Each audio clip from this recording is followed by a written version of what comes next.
I like Risk of Rain 2. I've unlocked nearly all the characters, except for Rex. I have several Monsoon skins. My favorite survivors are Bandit, Commando, Huntress. I know nearly every stage, etc., etc. The main appeal of Risk of Rain 2 is, for me, the snowball aspect of the game. You collect items and kill monsters to collect more items to kill stronger monsters.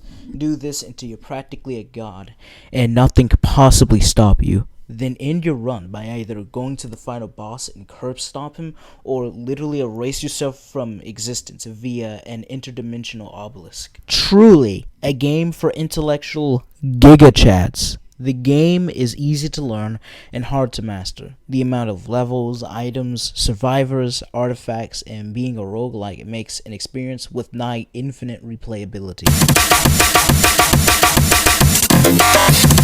Items make you stronger, faster, and more perishable, coming in all shapes and sizes and effects which you, the player, have to utilize to make effective. Sort of. They come in multiple categories: common, uncommon, rare, equipment, moon, and stage and boss items. Common and uncommon items are practically everywhere. They're pretty basic, and you usually have to stack said items for them to be effective late into the run. Rare items are, as their name implies, rare. However, unlike common and uncommon items, their effects are so noticeable and game-changing, you will rarely stack any rare items at all within a single run.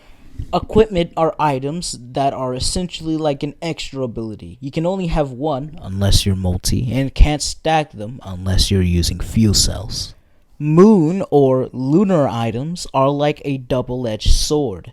They make you stronger at the cost of a debuff. Stage and boss items spawn at teleporters after completing a specific stage or killing a specific boss. These items rarely appear at all, so you'll usually don't have to stack them like rare items. Explaining Risk of Rain 2's stages is sort of confusing, so let me specify something. Stages are your progression. They're how many times you've completed and advanced a level. Environments are just areas exclusive to specific stages. However, some environments are not exclusive to specific stages and have to be accessed by the player simply by doing more than just progressing through the game. Approximately speaking, there are 13 main environments, 3 for each of the 4 stages you'll be going to. The 5th stages has only one environment, that being the 13th environment, and activating the teleporter without switching its alignment on that said 5th stage will send you to the final stage. Switching these teleporters' alignment will basically loop your run. To clarify, the 6th and 8th stage and all of that, when you loop your run, essentially basically have you repeat the 4 main stages over again. They count as 7th or 9th or even 10th stages to simply track how many stages you've passed through. Outside of that, there exists 6 special stages, or hidden realms as they're called, or mechanically known as intermission stages. A moment fractured is accessed by looping the run and going to the 8th stage, where a celestial portal will appear after you kill the teleporter boss. Within the realm, there's just a black void with a couple of islands within it. The last and largest stages has an obelisk, which you can use to obliterate yourself from reality, effectively killing you and ending your run. This is one of the 2 ways to end your run. A moment hole is accessed by having the beads of fealty equipped, whilst obliterating yourself at the obelisk inside a moment fractured. This will take you to a white plane where you kill a boss and collect 10 lunar coins. Shortly afterwards, the plane will collapse, killing you and ending your run. A bazaar between times is accessed by summoning a blue portal, which you have to pay a lunar shrine to access, or it may spawn by chance. The blue portal will appear after killing the teleporter boss, in which you can access it and get to the bazaar between time, which is your main source of moon items, bought with lunar coins that are easy to get, and rare items. You have to trade in a few uncommon items to get one, and uncommon items. Trade in a few common items to get one. Specifically, if you may wish to also get her, which requires 10 lunar coins, We'll get to her later. Also, there's a giant lizard god, which is pretty neat. Bulwark's Ambry is accessed by going to a specific area within the 5th stage and inputting a specific code in the compound generator and activating the portal. Entering the portal, you will have to fight waves of bosses and monsters while using these specific little thingamajiggies, items, whatever you call them, to wear down the artifact reliquary shield. Codes correlate with the items, so whatever artifact you get is based off of the code inputted. To access the code, I would just look them up on the internet. You do not have to go around the game to get them yourself. The void fields are accessed through the Bazaar Between Time by jumping down the large canyon within it, specifically using pillars to locate a gap which has a purple portal that sends you to the void fields.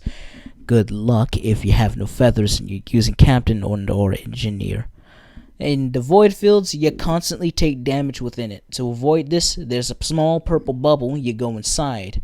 Once you activate it, however, it increases in size and you charge it by being inside of it. Once 100%, it slowly dissipates. These are cells, which there are 9 of them, and which you repeat the same process.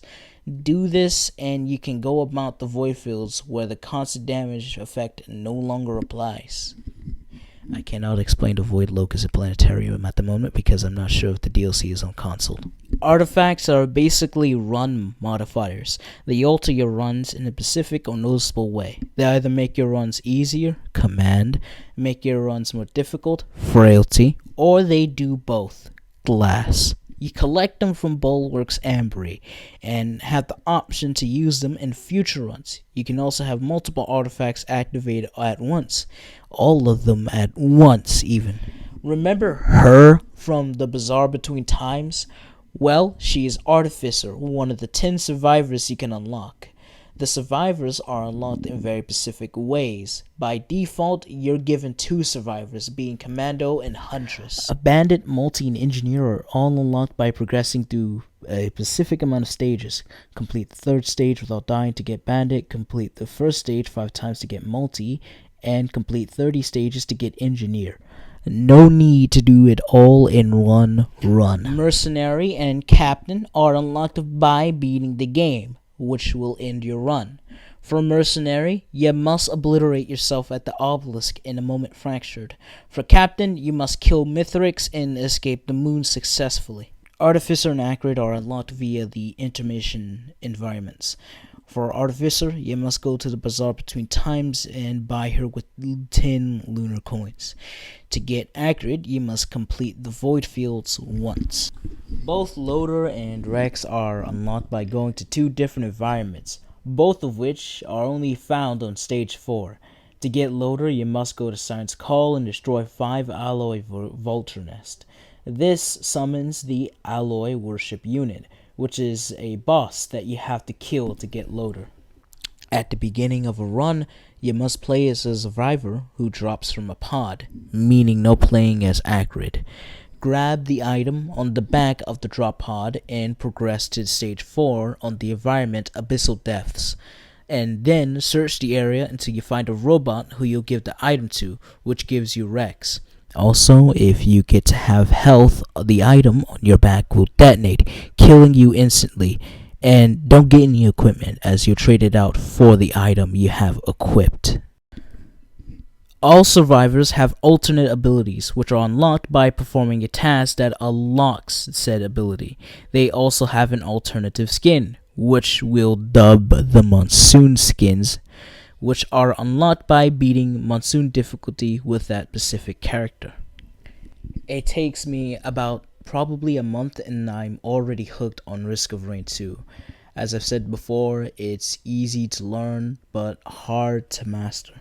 It's exceptional and timeless. It stands out from the rest of the roguelikes that I have played before, and it's definitely worth buying. I recommend it. But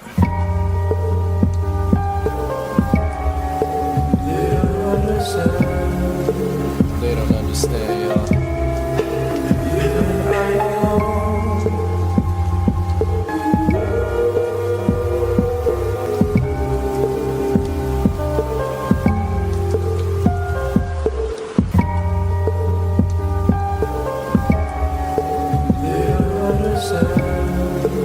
They don't understand, y'all.